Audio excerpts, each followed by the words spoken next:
I'm Bill Heran, the author of The Missing Piece, and today is February 17th, and the theme of today is overcoming fears. And our quote for today is: "Who sees all beings in his own self, and his own self in all beings, loses all fear." And that was a quote from the Isa Upanishad.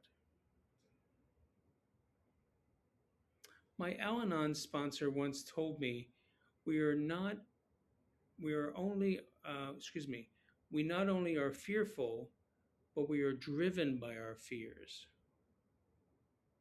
At the time, I didn't fully understand his wisdom. Fear was such a way of life for me at the time.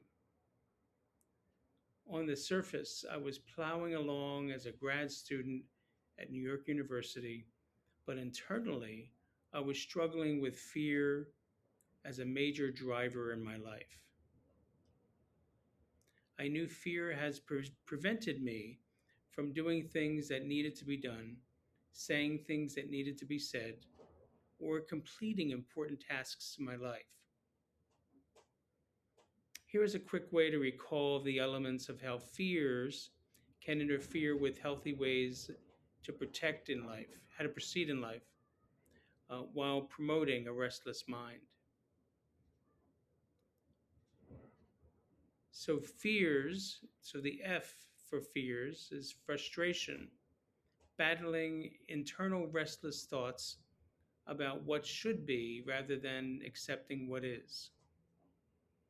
E is egoic mind, the vulnerable, victimized me that is waiting for the next catastrophe to strike. A for anger, restricting my ability to be open and usually puts the person or puts me in a reactive mode. R is resentment, usually in response to an anticipated outcome or expectation from another person or situation. And then S is self consumed. Why is this happening to me? Why are they thinking about me? Me. So that is the idea is it's FEARS: frustration, egoic mind, anger, resentment, and self consumed. Over the years, I've been able to convert my fears into understanding and compassion. At first, I didn't realize this pivot was an old Buddhist teaching to minimize fear and suffering in our lives. As I became less frustrated, self centered, angry, and resentful, I began to climb out of this pit of fear and rejection to a more self accepting, optimistic, and courageous person.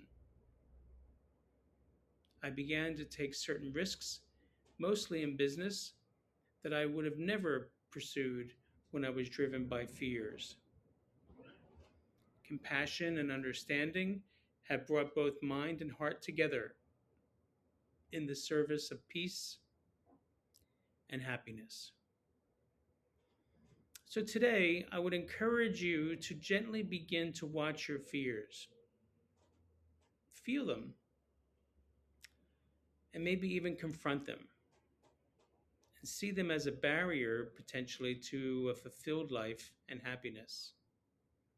Through a mindfulness meditation practice, cultivate self accepting compassion into your day to day living. Thank you for joining me today, and I look forward to you joining me with future readings of The Missing Piece. Thank you.